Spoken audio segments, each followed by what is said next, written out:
جو ہو رہا دنیا کی بھیڑ میں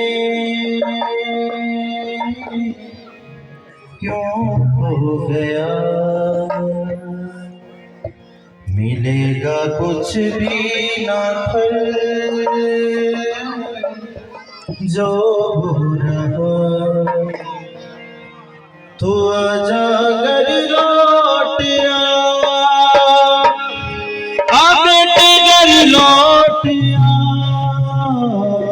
تو آجا گر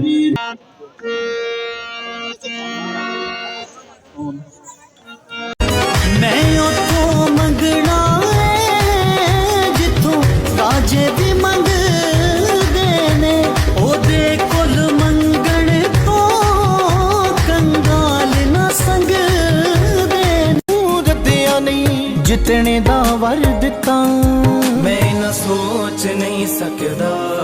تو یہ سو جنہ کر دیتا